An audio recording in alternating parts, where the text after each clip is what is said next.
Hello मेरे प्यारे students, क्या हाल चाल। हमें उम्मीद है आप सब स्वस्थ होंगे, मस्त होंगे और आप सबकी एकदम तैयारी एकदम शानदार तरीके से चल रही होगी। यदि आपकी तैयारी नहीं चल रही है तो आपके लिए लेकर आए हैं बहुत ही शानदार सेशन जिसका नाम है टॉपर क्रैश कोर्स। आपने कुछ भी नहीं पढ़ा, अब तक आपको डर लग रहा है कि परीक्षा में फेल हो जाएंगे, पास नहीं हो पाएंगे, कैसे पास होंगे। तो आपके लिए जो डर रहे हैं कि फेल हो जाएंगे उनके लिए क्या है, बहुत ही छोटा सा टॉपर क्रैश कोर्स है, एकदम फ्री ऑफ कास्ट है। क्योंकि हमारे चैनल पर जो भी चीज़ें पढ़ाई जाती हैं सब आपको क्या है, free of cost. Mission board exam 2025 हमारा है और चैप्टर हमारा है वैद्युत आवेश तथा क्षेत्र।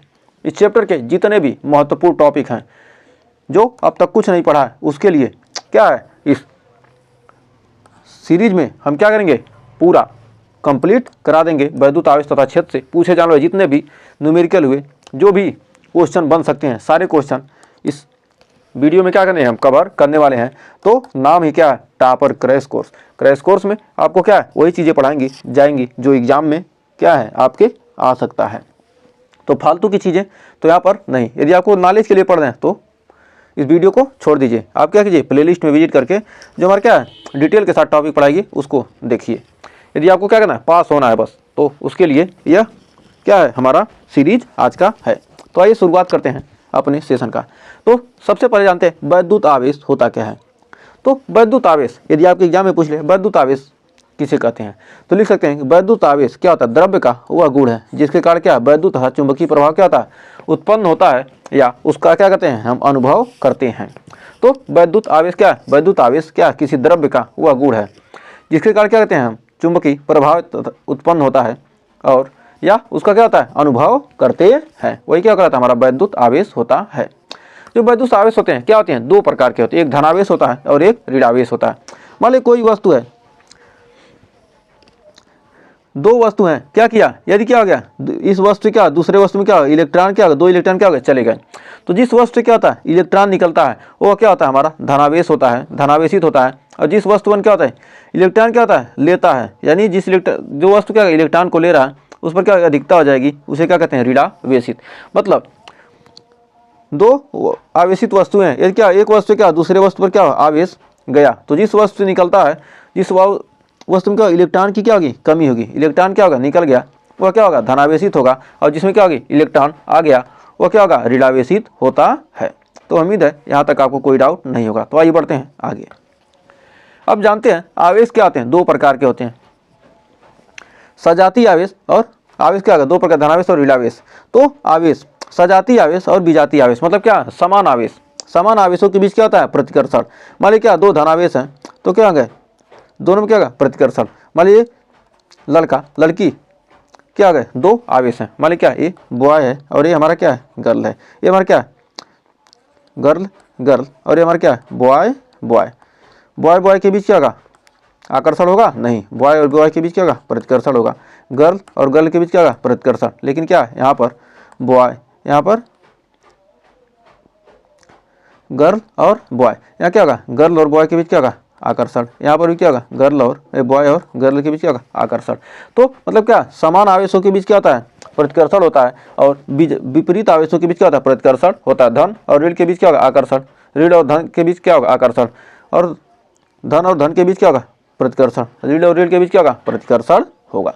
तो हमें उम्मीद है यहाँ तक आपको कोई डाउट नहीं होगा। यहाँ पर माइनस को गर्ल मान लिया तो ऐसा इतना मत ध्यान दीजिएगा, यहाँ पर कुछ भी मान सकते हैं। बस क्या किया हमने आपको उदाहरण देने के लिए कहा कि मतलब क्या गर्ल और बॉय के बीच क्या होगा आकर्षण और बॉय और गर्ल के बीच क्या होता है आकर्षण, जबकि बॉय बॉय के बीच क्या होगा प्रतिकर्षण और गर्ल गर्ल के बीच क्या होगा प्रतिकर्षण होता है। तो आइए आगे बढ़ते हैं।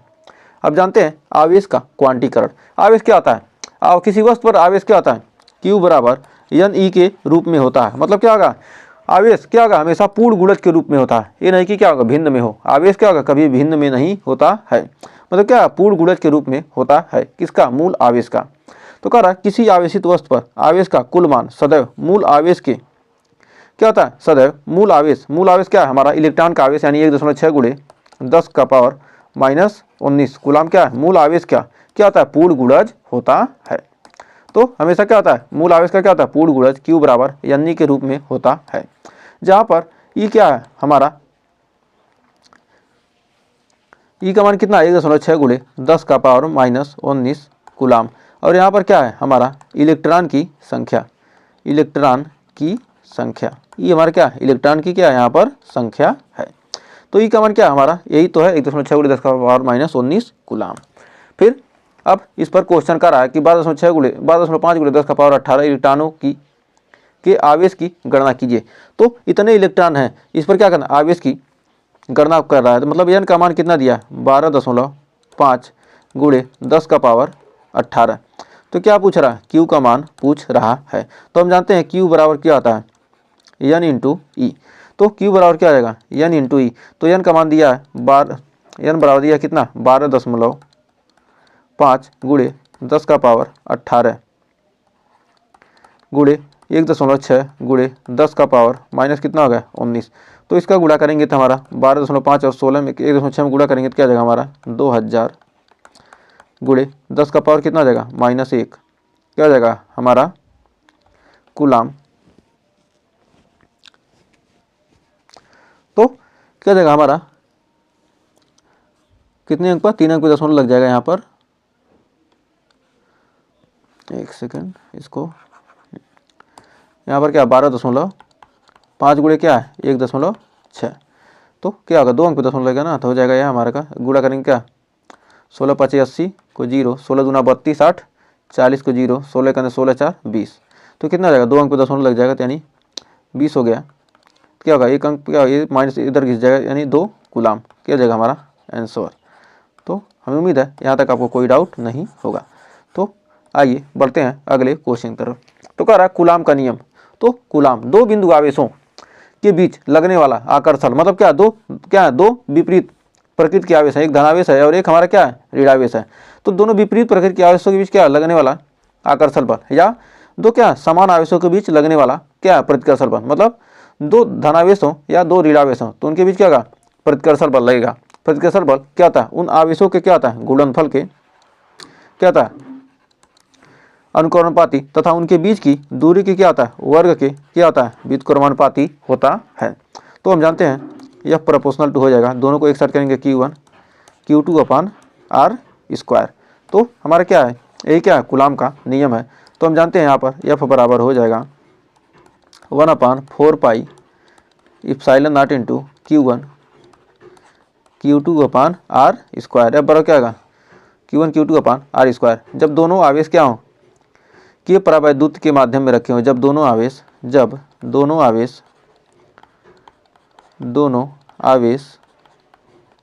क्या हो के परावैद्युतांक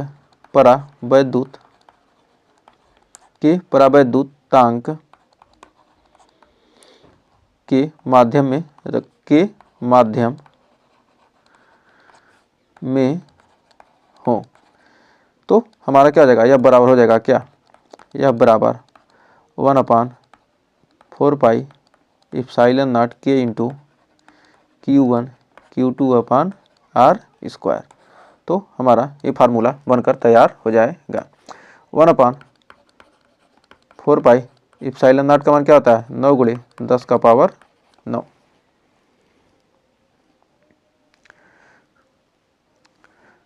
तो क्या हो जाएगा हमारा 1/4πε0 का मान क्या होगा 9 × 10⁻9 होता है। फिर अब आइए आगे जानते हैं। तो यहाँ पर कर आवेश का घनत्व, कर रेखीय आवेश घनत्व मतलब क्या किसी क्या है छड़ पर क्या है आवेश की कितने आवेश हैं। तो मतलब क्या एकांक लंबाई पर रेखीय आवेश घनत्व क्या होता है एकांक लंबाई पर उपस्थित आवेश की मात्रा को क्या कहते हैं रेखीय आवेश घनत्व कहते हैं। एकांक लंबाई में उपस्थित आवेश की मात्रा को क्या कहते हैं हम रेखीय आवेश घनत्व कहते हैं। और कह रहा पृष्ठीय आवेश घनत्व मतलब क्या है ये इस किसी पृष्ठ पर मतलब क्या किसी वर्गाकार या आयताकार पृष्ठ पर उपस्थित आवेश की मात्रा को मतलब क्या एकांक क्षेत्रफल में उपस्थित आवेश की मात्रा को क्या कहते हैं पृष्ठीय आवेश घनत्व कहते हैं। इसका मतलब क्या था कूलाम प्रति मीटर, इसका कूलाम प्रति मीटर या कूलाम प्रति मीटर स्क्वायर रहेगा क्षेत्रफल ना। और क्या है एकांक आयतन में मतलब क्या एकांक आयतन में मतलब क्या ये किसी घनाकार वस्तु पर क्या उपस्थित आवेश की मात्रा को क्या कहते हैं एकांक आयतन में उपस्थित आवेश की मात्रा को क्या कहते हैं हम आयतन आवेश घनत्व कहते हैं।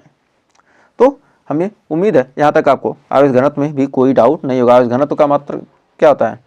कूलाम बटे मीटर क्यूब। अब अगला है हमारा वैद्युत क्षेत्र की तीव्रता। तो वैद्युत क्षेत्र की तीव्रता मतलब क्या? मतलब क्या? एक धनावेश है, किसी धनावेश के कारण किसी एक आवेश से क्या किसी कुछ दूरी पर रखे क्या ये परीक्षण आवेश पर, मतलब एक धनावेश से कुछ दूरी पर रखे परीक्षण आवेश पर लगने वाला बल क्या होगा? धनावेश का बल क्या होगा? दूर की तरफ लगता है। तो मतलब किसी परीक्षण आवेश पर लगने वाला बल क्या होता है? तो वैद्युत क्षेत्र की तीव्रता हमारा क्या होता है? किसी परीक्षण आवेश के कारण किसी बिंदु पर लगने वाला बल तथा उस परीक्षण आवेश के अनुपात को क्या कहते हैं? वैद्युत क्षेत्र की तीव्रता कहते हैं। मतलब क्या? एक आवेश है क्या कुछ दूरी पर क्या एक परीक्षण आवेश रखा है, तो परीक्षण धनावेश का क्या जो बल की दिशा क्या होगी? दूर की तरफ होगी। तो हमारा हो जाएगा यहाँ पर ई बराबर हमारा हो जाएगा एफ अपान क्यू नाट। हमारा क्या होगा? ई बराबर क्या हमारा एफ बटे क्यू नाट हो जाएगा। और इसकी दिशा क्या होगा? दिशा हो जाएगी हमारे बल की दिशा। किसी परीक्षण आवेश पर लगने वाला बल क्या होता है? धनावेश के क्या होता है? धनावेश से दूर की तरफ होता है। तो लगने वाला बल क्या है? धनावेश से दूर की तरफ। तो क्या बल की दिशा, वैद्युत क्षेत्र की दिशा क्या है? बल की दिशा हो जाएगी। फिर हमारा मात्रक हो जाएगा मात्रक न्यूटन प्रति कूलाम। फिर बीमी सूत्र, इसका बीमी सूत्र हमारा क्या हो जाएगा? बल का MLT - 2 हमारा क्या आवेश है तो हमारा क्या होगा? AT। तो हमारा हो जाएगा MLT - 3 और A इनवर्स। तो हमारा यहाँ पर इतना आ जाएगा इसका बीमा। अब आइए बढ़ते हैं आगे। करा वैद्युत द्विध्रुव। करा ऐसा निकाय जिसमें दो बराबर परंतु विपरीत प्रकार के बिंदु आवेश क्या है?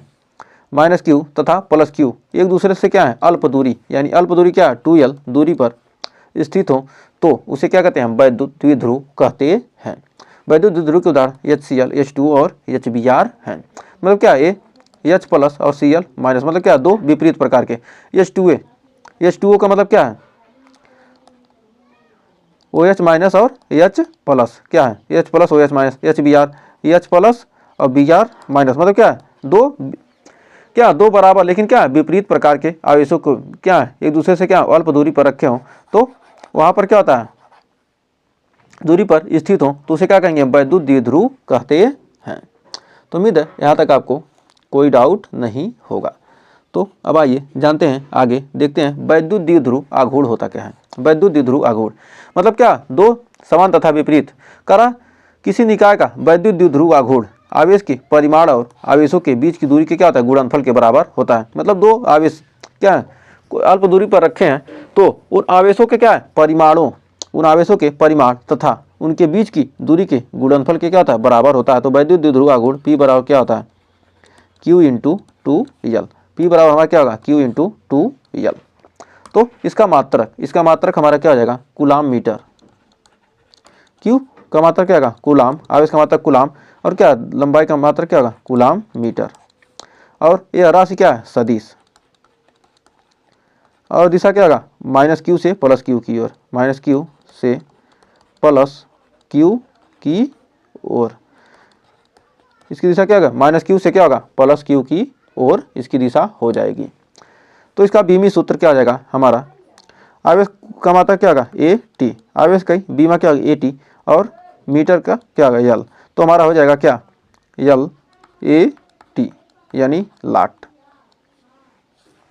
और दिशा तो क्या है? -Q से +Q की ओर। अब हम इस पर एक क्वेश्चन करते हैं। कह रहा है एक माइक्रो कूलाम के दो बराबर एवं विपरीत प्रकार के आवेश 2 मिलीमीटर की क्या दूरी पर रखे हैं। तो Q बराबर क्या दिया? 1 माइक्रो कूलाम, यानी क्या हो जाएगा? 1 × 10⁻⁻6 कूलाम। फिर कह रहा है 2L बराबर कितना दिया? 1 मिलीमीटर। जब 1 मिलीमीटर दिया इसको मीटर में बोलेंगे क्या? 1 × 10⁻³ क्या हो जाएगा? हमारा मीटर हो जाएगा। और क्या द्विध्रुव आघूर्ण P पूछ रहा है तो हमारा P बराबर होता है Q × 2L। तो Q × 2L होता है तो Q का मान कितना है, 1 गुणे 10 का पावर -6 और 2L का मान क्या है, 1 गुणे 10 का पावर -3, यानी क्या हो जाएगा 1 गुणे 10 का पावर माइनस 1 गुणे 10 का पावर -9 सेंटीमीटर कूलाम मीटर। ये हमारा क्या हो जाएगा आंसर। तो उम्मीद है यहाँ तक आपको कोई डाउट नहीं होगा। तो आइए बढ़ते हैं आगे, एक और क्वेश्चन देखते हैं। कह रहा है आवेशों के मध्य लगने वाले विद्युत बल की सहायता से विद्युतशीलता इप्सिलॉन नॉट का क्या करना है, मान क्या करना है, बीमा क्या करना है, ये बीमी समीकरण ज्ञात कीजिए। तो हमारे जानते हैं यह बराबर क्या आता है 1/4 pi epsilon naught Q1 Q2 upon R square. तो हमारा हो जाएगा इप्सिलॉन नॉट बराबर यहाँ पर हो जाएगा 1/4 पाई F into Q1 Q2 upon R square. तो यहाँ पर हम इप्सिलॉन नॉट की बीमा निकालना है, तो इप्सिलॉन नॉट की बीमा हम निकालेंगे तो क्या हो जाएगा, Q1 की बीमा क्या होगी 80, फिर Q2 की बीमा क्या होगी हमारी हो जाएगी 80 और बल की बीमा हो जाएगी ML T-2 और R की बीमा क्या हो जाएगी L स्क्वायर। तो अब इसके बाद हम लिख सकते हैं यहाँ पर इप्सिलॉन नॉट बराबर हो जाएगा A square T square, A square T square. अब हमारा क्या हो जाएगा M L का पावर 3 L का पावर 3 और T का पावर क्या -2। अब क्या हो जाएगा ऊपर चला जाएगा तो हमारा आ जाएगा M का पावर -1 L का पावर -3 T का पावर 4 और A का पावर क्या आ जाएगा स्क्वायर। तो ये हमारी क्या आ गई बीमा निकल कर आ गई। तो उम्मीद है यहाँ तक आपको कोई डाउट नहीं होगा। तो अब आइए बढ़ते हैं अगला क्वेश्चन की तरफ। तो हमारा क्या होगा यही आंसर आ गया। तो अगला क्वेश्चन देखिए क्या रहा है, कर दो बिंदु आवेशों को y में एक निश्चित दूरी पर रखने पर उनके बीच 80 न्यूटन का बल कार्य करता है। तो इन्हीं आवेशों को एक परावैद्युत माध्यम में इतनी दूरी पर रखा जाए तो इस बल का मान 8 न्यूटन हो जाता है। तो माध्यम का परावैद्युतांक ज्ञात कीजिए। तो मतलब क्या दो आवेश क्या हैं Q1 और Q2 हैं, Q1 और Q2 हैं, एक दूसरे से क्या r दूरी पर रखें तो हमारा क्या आ जाएगा FA। मतलब क्या यदि y में रखे हैं तो हमारा हो जाएगा 1/4 pi epsilon naught Q1 Q2 upon R square. यदि इन्हें क्या कीजिए किसी माध्यम में रख दिया जाए तो हमारा 1/4 पाई इप्सिलॉन नॉट इंटू के हो जाएगा Q1 Q2 upon R square हो जाएगा। तो हम FA अपान FM निकालते हैं तो FA बटे FM बराबर हमारा क्या आ जाएगा के आ जाएगा। कह रहा y में क्या हमारा 80 न्यूटन का बल लगा है और क्या यदि हम क्या करें किसी माध्यम में रख दे रहे हैं तो 8 न्यूटन का बल रहा है। तो हमारा के बराबर क्या आ जाएगा 8 × 80 यानी के का मान हमारा क्या आएगा 10। तो हमारा परावैद्युतांक के का मान क्या आ जाएगा हमारा 10 आंसर आ जाएगा। तो आइए बढ़ते हैं अगले क्वेश्चन की तरफ। तो अगला क्वेश्चन कर रहा है वैद्युत बल रेखाओं के गुणों को लिखिए। तो वैद्युत बल रेखाओं के गुण के बारे में आइए जानते हैं। कर वैद्युत बल रेखा या वैद्युत क्षेत्र रेखा, कर वैद्युत क्षेत्र में स्वतंत्रतापूर्वक छोड़ा गया धन परीक्षण आवेश। मतलब क्या वैद्युत क्षेत्र में क्या कोई स्वतंत्रतापूर्वक क्या के धन परीक्षण आवेश छोड़ देते हैं तो जिसका मार्ग अनुसरण करता है उसे क्या कहते हैं वैद्युत बल रेखाएं कहते हैं। मतलब किसी धन परीक्षण आवेश को क्या क्षेत्र में रख दिए क्या होगा वह हमेशा क्या होगा ऋणावेश की तरफ क्या होगा जाकर समाप्त हो जाएगा। मतलब क्या जिस मार्ग का अनुसरण कर रहा है धनावेश से क्या होगा ऋणावेश की तरफ जाएगा। मतलब क्या जिस मार्ग का क्या अनुसरण करता है वही क्या कहती है वैद्युत बल रेखाएं कहलाती हैं। तो इसके गुण के बारे में आइए जानते हैं। तो इसका गुण हो जाएगा जो वैद्युत बल रेखाएं होती हैं हमेशा क्या होती हैं धनावेश से प्रारंभ होकर ऋणावेश पर क्या होती है समाप्त होती है। धनावेश से निकली और क्या हो गई ऋणावेश पर क्या हो रही है जाकर देखिए क्या धनावेश से निकले ऋणावेश से क्या रहे ऋणावेश पर क्या हो रहे आकर समाप्त हो रहे हैं। धनावेश से निकल रहे क्या हो गए ऋणावेश पर आकर समाप्त हो गई, धनावेश से निकली ऋणावेश पर समाप्त होती है, धनावेश से निकली ऋणावेश पर क्या होती है जाकर समाप्त हो जाती है। फिर कह रहा वैद्युत बल रेखाएं क्या होती है सतत होती है। मतलब क्या हमेशा सतत होती है। मतलब क्या धनावेश से निकली क्या ऋणावेश पर चली गई। मतलब क्या हमेशा सतत होती है। क्या होंगी धनावेश से निकलित क्या ऋणावेश पर ही जाकर समाप्त होंगी कहने का मतलब है। कर वैद्युत बल रेखा के किसी भी बिंदु पर खींची गई स्पर्श रेखा उस बिंदु पर क्या परिणामी वैद्युत क्षेत्र की दिशा को क्या प्रदर्शित करता है। मतलब कोई ऐसे वैद्युत बल रेखा जा रही है क्या यहाँ से निकली किसी बिंदु पर क्या हम क्या करते हैं स्पर्श रेखा खींचते हैं क्या उसकी दिशा को क्या कहती है बताती है। वैद्युत बल रेखा की दिशा को क्या कहती है बताती है। नेक्स्ट कर वैद्युत बल रेखाएं कभी भी एक दूसरे को काटती नहीं है। मतलब क्या मान लीजिए क्या दो वैद्युत बल रेखाएं इस पर क्या स्पर्श रेखा खींचेंगे तो क्या हो गई ये दो दिशा एक ही बिंदु पर क्या दो दिशा संभव है नहीं। मतलब क्या हो गई वैद्युत बल रेखा की क्या होगी दो दिशा हो सकती है नहीं। तो कह सकते हैं वैद्युत बल रेखाएं कभी भी एक दूसरे को काटती नहीं है, क्योंकि यदि ऐसा होगा तो कटान बिंदु पर खींची जाने वाली स्पर्श रेखाएं वैद्युत क्षेत्र की क्या करेंगी, दो दिशाओं को प्रदर्शित करेंगी, जो कि क्या है, संभव नहीं है, जो क्या है, असंभव है। तो यही है। फिर अगला कार्य समांतर तथा एक दूसरे से समान दूरी पर स्थित वैद्युत बल रेखाएं क्या, एक समान वैद्युत क्षेत्र को, मतलब क्या समांतर है तो क्या है, एक समान वैद्युत क्षेत्र को क्या करनी, प्रदर्शित करती हैं। यदि क्या है, असमांतर है, क्या है, असमांतर है तो क्या करेंगे, असमान वैद्युत क्षेत्र को क्या करेंगी, प्रदर्शित करती है। तो उम्मीद है यहाँ तक आपको कोई डाउट नहीं होगा। फिर अगला है धनावेश के कारण वैद्युत बल रेखाएं दूर की ओर होती हैं, मतलब धनावेश है तो क्या होगा, वैद्युत बल रेखाएं क्या होंगी, हमेशा दूर की तरफ होंगी। ऋणावेश क्या होगा, वैद्युत बल रेखाएं क्या होती हैं, हमेशा भीतर की ओर होंगी। ऋणावेश क्या होगा, भीतर की ओर, और धनावेश के कारण क्या होती हैं, दूर की ओर होती हैं। अब आइए जानते हैं गॉस के प्रमेय को। तो गॉस का प्रमेय मतलब क्या किया, एक हमने क्या किया, कोई परीक्षण कोई क्या किया, हमने एक आवेश ले लिया, तो उसके चारों तरफ क्या करेंगे, एक हम इसका क्या होगा, कुछ क्षेत्र होगा ना, तो उस क्षेत्र के चारों तरफ क्या किया हमने, एक बंद पृष्ठ मान लिया, क्या मान लेते हैं, क्या ये बंद पृष्ठ है। तो कह रहा किसी बंद पृष्ठ से गुजरने वाला वैद्युत फ्लक्स, मतलब इस बंद पृष्ठ से क्या होगा, जितनी भी फ्लक्स क्या होंगे, गुजरेंगे, वह क्या होगा, उस पृष्ठ से परिबद्ध, मतलब ये जो पृष्ठ है इससे परिबद्ध, मतलब जिसका आवेश, उसके आवेश के क्या होता है, 1/ε नॉट गुना होता है। इसी को क्या कहते हैं हम, गॉस का प्रमेय कहते हैं। तो गॉस का प्रमेय क्या है, इससे बद्ध फ्लक्स हमारा φe बराबर हो जाएगा Q × 1/ε0, या लिख सकते हैं Q/ε0, क्या होता है, उसके ε0 गुना होता है कुल वैद्युत फ्लक्स। तो अब आइए बढ़ते हैं आगे। तो वैद्युत फ्लक्स, अब वैद्युत फ्लक्स होता क्या है, कह रहा है वैद्युत क्षेत्र में स्थित किसी काल्पनिक पृष्ठ, मान लें क्या ये हमने क्या किया, ये वैद्युत क्षेत्र में क्या किया, हमने एक काल्पनिक पृष्ठ मान लिया, एक हमने क्या किया, काल्पनिक पृष्ठ मान लिया। हमने वैद्युत क्षेत्र में क्या किया, हमने एक काल्पनिक पृष्ठ क्या करते हैं, मान लेते हैं। हमने क्या किया, वैद्युत क्षेत्र में क्या, हमने एक काल्पनिक पृष्ठ मान लिया। हमने क्या किया, एक काल्पनिक पृष्ठ मान लिया, इससे गुजरने वाली जितने भी क्या है वैद्युत अभिलंबवत, इसके क्या, इसके लंबवत गुजरने वाली जितनी वैद्युत बल रेखाएं की माप को क्या कहते हैं, हम वैद्युत फ्लक्स कहते हैं। तो माप को क्या कहते हैं, वैद्युत फ्लक्स कहते हैं। तो ये हमारा क्या है, वैद्युत फ्लक्स φe, इससे क्या है, φe फ्लक्स क्या रहे, गुजर रही, इसे क्या कहते हैं, φe से क्या कहते हैं, प्रदर्शित करते हैं। तो मतलब वैद्युत क्षेत्र में स्थित किसी काल्पनिक पृष्ठ के क्षेत्रफल से अभिलंबवत गुजरने वाली वैद्युत बल रेखाओं की संख्या की माप को क्या कहते हैं, वैद्युत फ्लक्स कहते हैं। तो हम जानते हैं φe बराबर हो जाएगा हमारा φe, वह क्या, वैद्युत क्षेत्र इंटू क्या, क्षेत्रफल, मतलब क्या, क्षेत्रफल से गुजरने वाली कुल। तो हमारा E डॉट ए बराबर क्या होता है, हमारा होता है φe बराबर क्या जाएगा, EA cos थीटा। तो EA cos थीटा, जहाँ पर थीटा क्या है, एक सेकेंड, यहाँ हमारा क्या जाएगा, EA cos थीटा।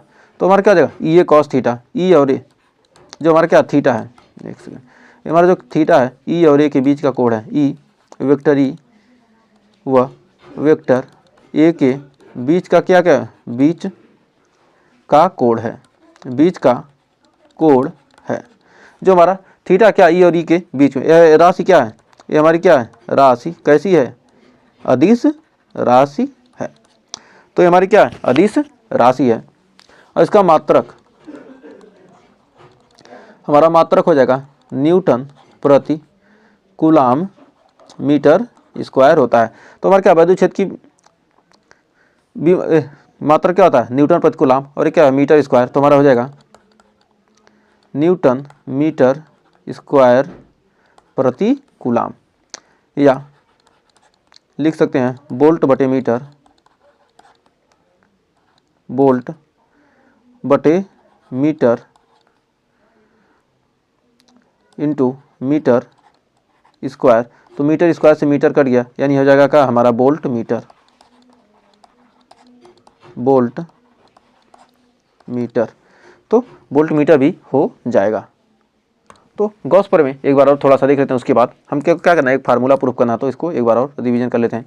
कह किसी बंद पृष्ठ से गुजरने वाला वैद्युत फ्लक्स φe उस पृष्ठ द्वारा परिबद्ध, मान लीजिए क्या, एक हमारा क्या प्लस क्यू आवेश है। तो इसके चारों ओर क्या करेंगे हम, एक गॉसियन पृष्ठ की क्या करते हैं, कल्पना कर लेते हैं। इसके चारों क्या हमने एक गॉसियन पृष्ठ की कल्पना कर ली। तो ये हमारा क्या, ये हमारा क्या, इसे कहेंगे क्या, गॉसियन पृष्ठ। इसे हम क्या कहते हैं, गॉसियन पृष्ठ।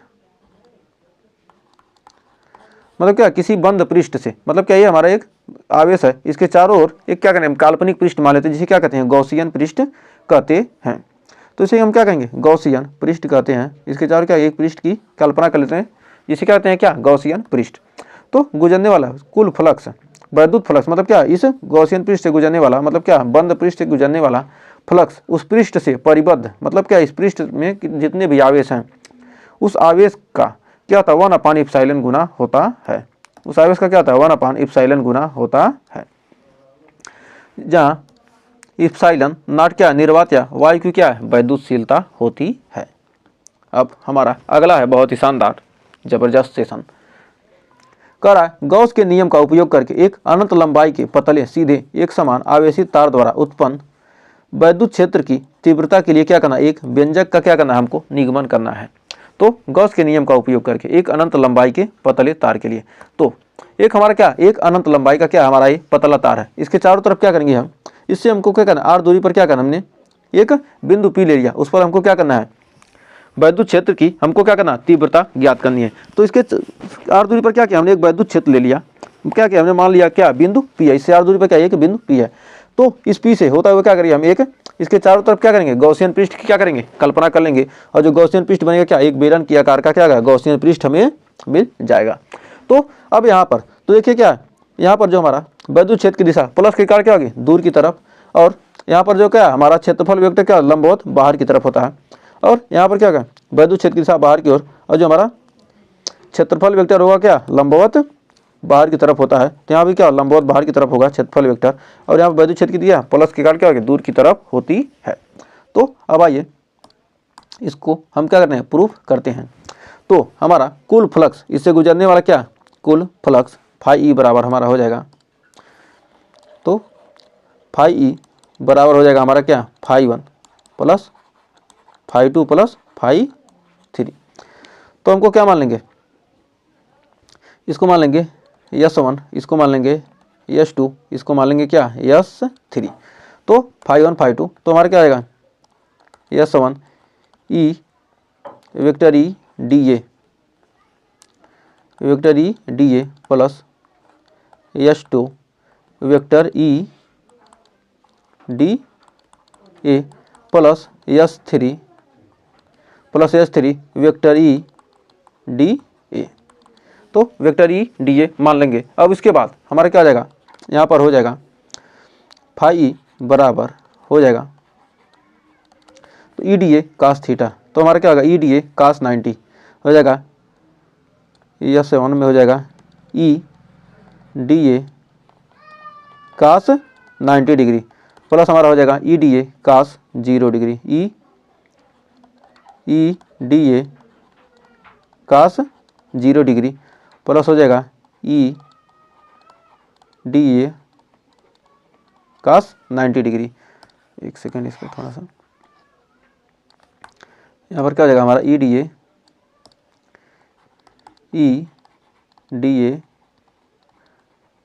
cos 90 डिग्री, हमारा क्या है S3, ये हमारा क्या है S2। तो हमारा 0 30, तो यहाँ पर क्या होगा, यदि क्या इसको यदि थीटा हम सभी क्या है, यहाँ पर थीटा E dA के बीच क्या होगा, E dA cos थीटा होता है ना, तो यहाँ पर इसको हम, तो हमारा फार्मूला क्या होगा, E dA cos theta, E dA cos theta, E dA cos theta. यदि यहाँ पर क्या थीटा बराबर क्या है 90 डिग्री है, यहाँ पर थीटा बराबर क्या है 0 डिग्री, और यहाँ पर क्या है थीटा बराबर क्या है 90 डिग्री, तो हमारा क्या होगा cos 90 का मान क्या आ जाएगा 0, और यहाँ पर cos 90 का मान क्या 0, का 0 का मान 1, तो हमारा φE बराबर हो जाएगा integration S2 E dA into 1। तो हमारा S2E क्या है का मान 1 आया है। तो अब आइए आगे बढ़ते हैं। अब हमारा क्या आ जाएगा φE बराबर हो जाएगा E का मान कर लेंगे और इंटीग्रेशन हो जाएगा हमारा dA। तो डी ए का इंटीग्रेशन करेंगे, हमारा क्या है ये H2 सरफेस है, तो डी ए का करेंगे तो हमारा ई ए हो जाएगा, तो हमारा ई ए हो जाएगा। तो हमारा क्या है बेलन है, बेलन का क्या होता है वक्र पृष्ठ हो जाएगा हमारा 2 पाई आर एल, तो हमारा फाई ई बराबर हो जाएगा ई इंटू 2 पाई आर एल। लंबाई क्या है यल है, तो 2 पाई आर एल हो जाएगा। इसको समीकरण नंबर 1 मान लेते हैं। अब गॉस प्रमेय से, गॉस के प्रमेय से, गॉस प्रमेय से, तो गॉस प्रमेय से हमारा होता है फाई ई बराबर क्या हो जाएगा, फाई ई बराबर हमारा हो जाएगा क्यू अपान इप्साइलन नॉट। क्योंकि हम जानते हैं क्यू बराबर क्या होता है, क्यू अपान इप्साइलन नॉट, तो हमारा लैम्डा बराबर होता है क्या क्यू अपान, हमारा लैम्डा बराबर क्या होता है क्यू अपान यल। लैम्डा बराबर हम जानते हैं क्या होता है क्यू अपान यल, तो हमारा क्यू बराबर क्या है लैम्डा यल, तो हो जाएगा क्यू बराबर लैम्डा यल। तो यहाँ पर हम क्यू बराबर क्या रख देंगे लैम्डा यल रख देंगे, तो हमारा हो जाएगा क्या फाई ई बराबर lambda L upon epsilon naught. Phi L पर क्या lambda L upon epsilon naught हो जाएगा समीकरण नंबर 2। तो अब समीकरण 1 व 2 से, समीकरण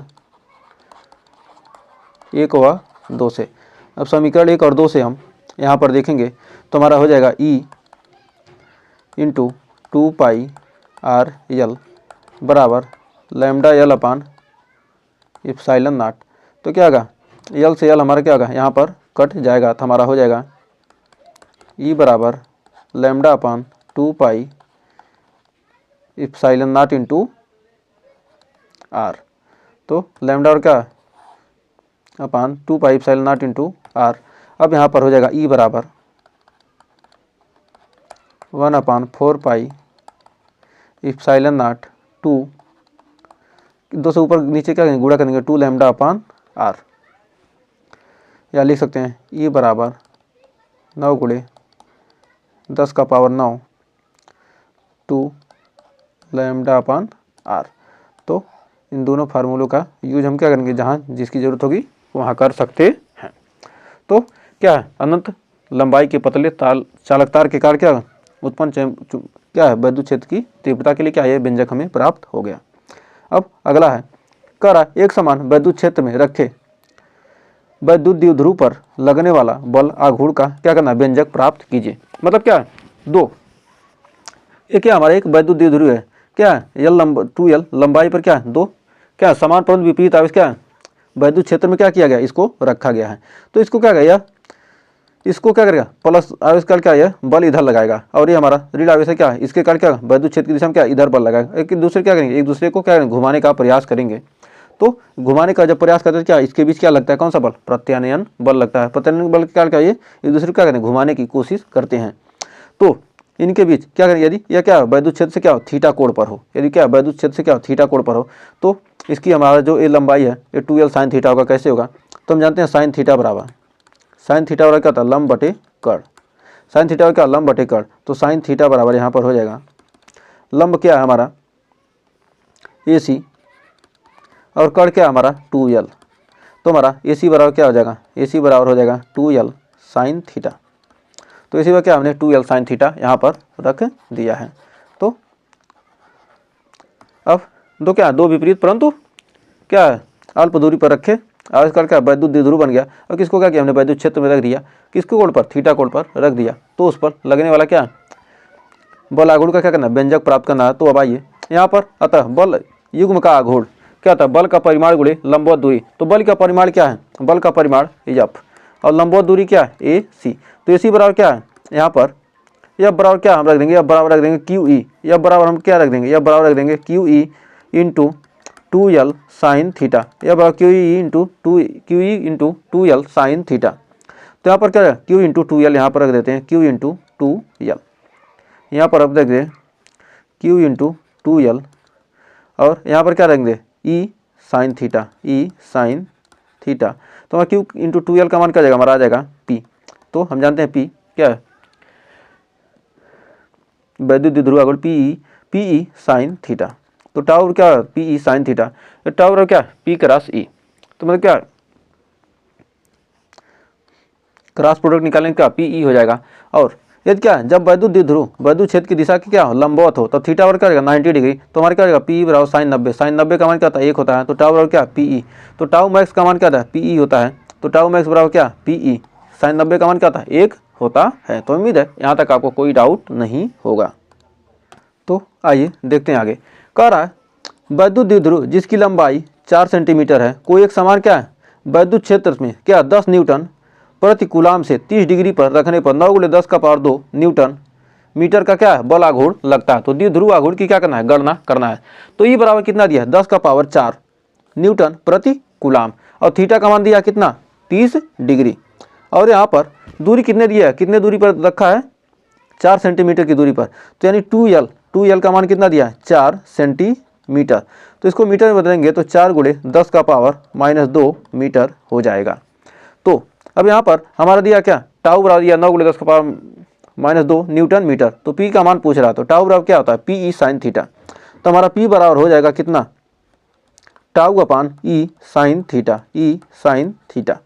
तो हमारा क्या हो जाएगा टाउ का मान कितना है 9 × 10 का पावर -2, और ई साइन थीटा ई का मान कितना दिया है 10 का पावर 4, और साइन थीटा का मान क्या थीटा का मान क्या साइन 30 का मान कितना होता है 1/2, और यहाँ पर मान रखेंगे तो हमारा 1.8 × 10 -5 कूलाम मीटर आ जाएगा। तो इसको क्या कीजिएगा आप हल कर लीजिएगा। तो आइए बढ़ते हैं आगे। तो कह रहा है एक अनंत लंबाई के एक समान आवेशित, फिर अगला क्वेश्चन कर रहा है एक अनंत लंबाई के एक समान आवेशित सीधे तार का रैखिक आवेश घनत्व 10 × 10 का पावर -8 कूलाम प्रति मीटर है। तार में 2 सेंटीमीटर दूर उत्पन्न वैद्युत क्षेत्र की क्या करना है तीव्रता ज्ञात करना है। तो यहाँ पर क्या दिया है लैम्डा बराबर दिया है, लैम्डा बराबर दिया है 10 × 10 का पावर -8 कूलाम प्रति मीटर। तो लैम्डा बराबर क्या जाएगा 10 का पावर -7 कूलाम प्रति मीटर। तो हमारा और आर का मान दिया कितना 2 सेंटीमीटर की दूरी पर रखा है, तो यानी हो जाएगा 2 × 10 का पावर -2 मीटर। तो आर क्या होगा 2 × 10 का पावर -2 मीटर। तो ई का मान क्या कर रहा है वैद्युत क्षेत्र की तीव्रता ई का मान पूछ रहा है। तो हम जानते हैं ई बराबर होता है क्या ई बराबर क्या है एक समान आवेशित सीधे तार के लिए हमें क्या अभी व्यंजक प्राप्त किया। ई बराबर क्या प्राप्त किया 1/4 पाई एप्सिलॉन नॉट × 2 λ/r हमने क्या किया अभी प्राप्त किया। तो हमारा ई बराबर क्या हो जाएगा हमारा हो जाएगा 9 × 10 का पावर 9, इसका मान रखेंगे 9 × 10 का पावर, और 2 लैम्डा 2 × लैम्डा का मान कितना दिया है 10 का पावर -7, और हमारा आर का मान कितना दिया 2 × 10 का पावर -2, 2 से 2 कट गया, और 7 ये 9 2 क्या होगा 11 में 7 गया कितना आ जाएगा 4। तो हो जाएगा 9 × 10 का पावर 4 न्यूटन प्रति कूलाम। यही क्या हो जाएगा हमारा आंसर हो जाएगा। तो उम्मीद है यहाँ तक आपको कोई डाउट नहीं होगा।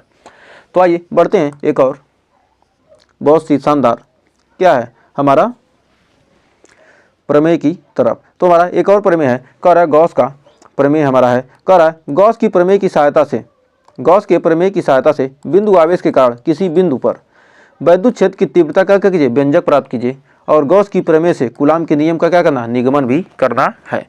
तो सबसे पहले हम क्या करेंगे एक धनावेश ले लेंगे, उससे क्या करेंगे r दूरी पर हम क्या करेंगे एक गॉसियन पृष्ठ की क्या करेंगे कल्पना करेंगे, और वहाँ पर क्या करेंगे एक अल्पांश लेकर क्या करेंगे हम वैद्युत फ्लक्स का मान निकालेंगे। उसके बाद क्या पूरे पृष्ठ के लिए क्या वैद्युत फ्लक्स का क्या वैद्युत क्षेत्र की तीव्रता का मान हम क्या करेंगे निकालेंगे। इस बिंदु पर वैद्युत क्षेत्र की तीव्रता निकालेंगे और पूरे क्षेत्र के लिए क्या वैद्युत क्षेत्र की तीव्रता निकालेंगे। तो आइए इसको देखते हैं। तो हमें क्या किया एक धनावेश उससे क्या होगा r दूरी पर क्या किया हमने एक गॉसियन पृष्ठ की क्या की हमने कल्पना कर ली। तो गॉसियन पृष्ठ की क्या की हमने कल्पना कर ली, तो उससे r दूरी पर क्या है एक छोटा सा क्या कहें हमें अल्पांश ले क्या डी ए, हमने एक छोटा सा अल्पांश क्या किया ले लिया। इस बिंदु को क्या लिया पी, इस बिंदु पर हम क्या करें वैद्युत क्षेत्र की तीव्रता क्या करेंगे हम ज्ञात करेंगे। तो अल्पांश अब लिख सकते हैं अल्पांश, और यहाँ क्या धनावेश है क्या धनावेश का क्या वैद्युत क्षेत्र की दिशा क्या प्लस क्या दूर की तरफ, और क्षेत्रफल बेटा क्या लंबवत बाहर की ओर लगेगा। तो अल्पांश क्षेत्रफल डी ए से गुजरने वाला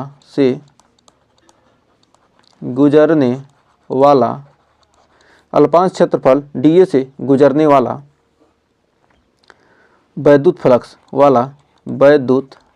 फ्लक्स अल्पांश क्षेत्रफल क्या होगा, डी ए से गुजरने वाला वैद्युत फ्लक्स डी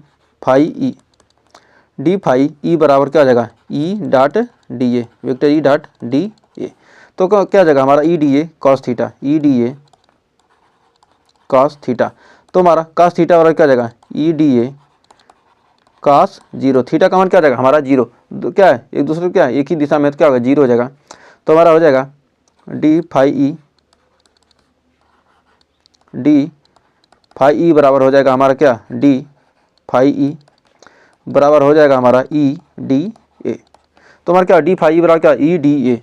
अब संपूर्ण गॉसियन पृष्ठ से मतलब क्या होगा, ये अल्पांश के कारण क्या इतना फ्लक्स गुजर रहा है, तो हमारा संपूर्ण गॉसियन पृष्ठ से गुजरने वाला वैद्युत फ्लक्स संपूर्ण गॉसियन पृष्ठ से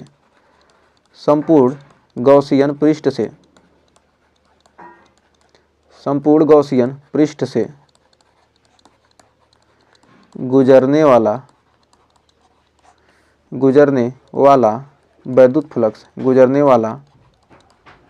वैद्युत फ्लक्स संपूर्ण गॉसियन पृष्ठ से गुजरने वाला वैद्युत फ्लक्स हो जाएगा फाई बराबर close integration D phi E. तो हमारा फाई ई बराबर हो जाएगा, डी फाई ई बराबर हो जाएगा हमारा क्या, क्लोज इंटीग्रेशन हो जाएगा ई डी ए। तो हमारा क्या हो जाएगा, फाई ई बराबर हो जाएगा हमारा क्या आ जाएगा, ई बाहर आ जाएगा, क्लोज इंटीग्रेशन क्या हो जाएगा डी ए, और डी का समाकलन क्या आ जाएगा हमारा ए हो जाएगा, ई इंटू ए। तो फाई ई, तो हमारा ई ए, तो हमारा फाई ई बराबर क्या, ई ए आ गया, फाई ई बराबर आ गया क्या, ई ए। तो हम जानते हैं कि फाई ई ए हमारा क्षेत्रफल क्या है, हमारा क्या है गोला है, ये तो गोले का क्षेत्रफल क्या होगा 4 पाई आर स्क्वायर। तो हमारा गोले का क्षेत्रफल क्या होता है, E into 4 pi R square. इसको मान लेंगे समीकरण नंबर 1। अब गॉस के प्रमेय अब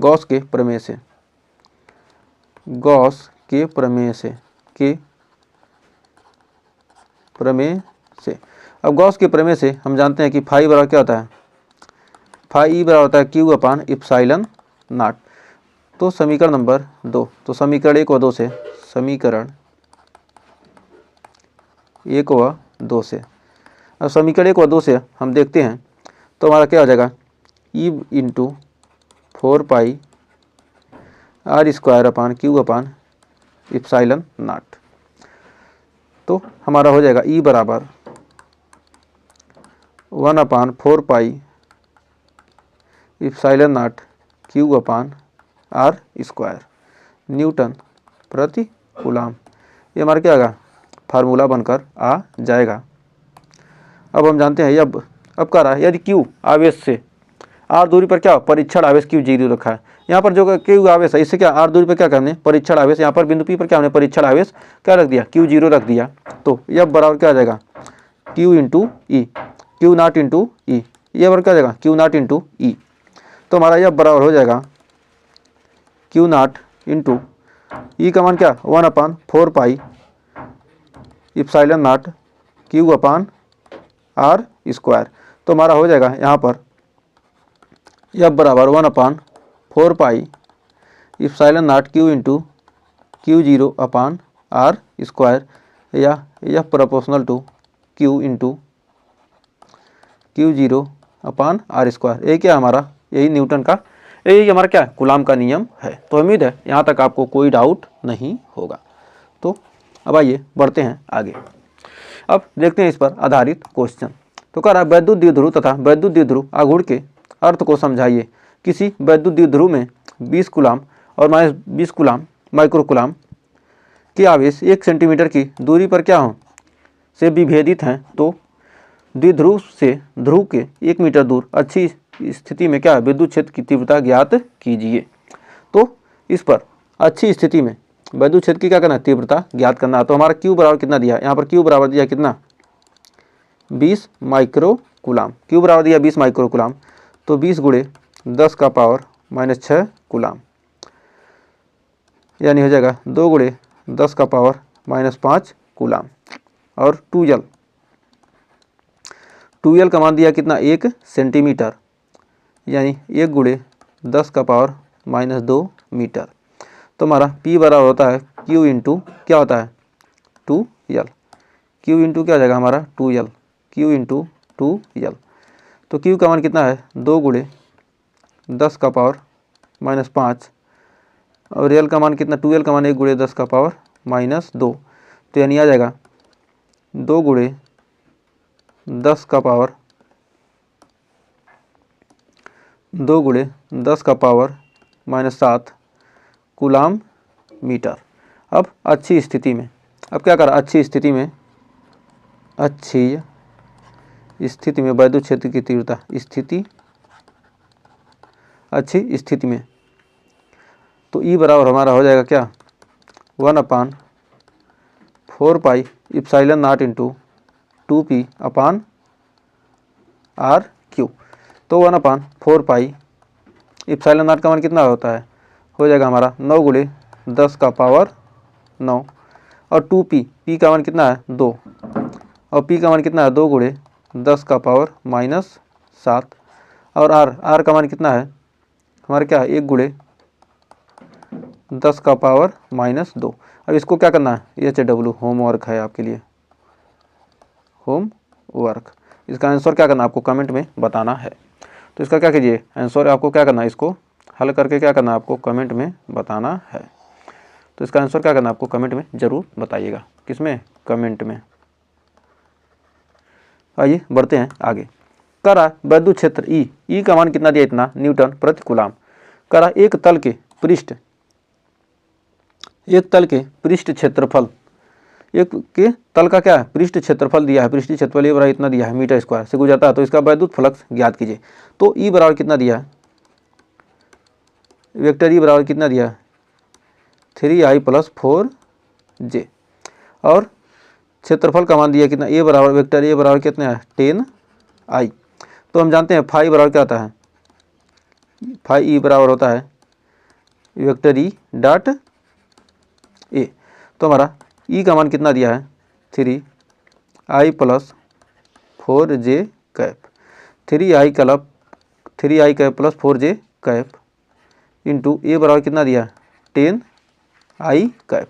तो हम जानते हैं फाई ई बराबर हो जाएगा, इसको क्या करेंगे हम जे के, इसको लिख सकते हैं 3I cap + 4J cap + 0K cap. अब फिर डॉट प्रोडक्ट है क्या है 10I कैप + 0 क्या है J कैप + 0K कैप। तो क्या करेंगे 3 गुणे 10, 3 दहिया में 30, फिर 4 गुणे 0 0, 4 गुणे 0 प्लस 0 गुणे 0, तो हमारा हो जाएगा 30 न्यूटन मीटर स्क्वायर प्रति कूलाम। ये हमारा क्या जाएगा आंसर हो जाएगा। तो बढ़ते हैं अगले क्वेश्चन की तरफ। तो देख लिया अगला क्वेश्चन क्या करा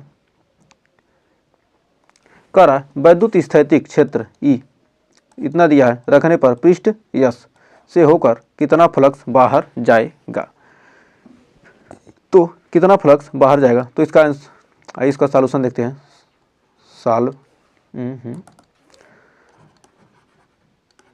तो फाई ई बराबर क्या जाएगा, फाई ई बराबर क्या जाएगा vector E dot E dot A. तो ए का मान कितना है 10J दिया है, तो यहाँ पर क्या जाएगा हमारा ई का मान कितना है 2I cap + 4J cap + 7K cap. इसका डॉट प्रोडक्ट मतलब पृष्ठीय क्षेत्रफल दिया, मतलब यस का मतलब क्या क्षेत्रफल ही है। तो क्या जाएगा यहाँ पर 10J कैप क्या होगा, लिख सकते हैं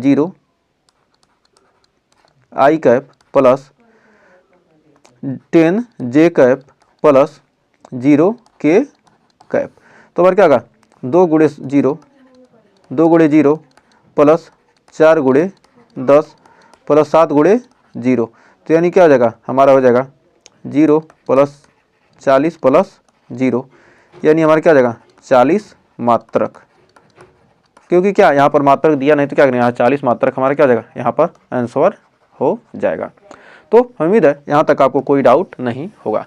तो हमारा वैद्युत क्षेत्र आवेश तथा क्षेत्र इस चैप्टर का हमारा यहाँ पर क्या हो जाता है, द इन वैद्युत आवेश तथा क्षेत्र को हमने शानदार तरीके से 1 घंटे से कम समय में क्या किया, आपको क्रैश कोर्स में कंप्लीट करा दिया। इससे बाहर आपके एग्जाम में कुछ आने वाला नहीं है।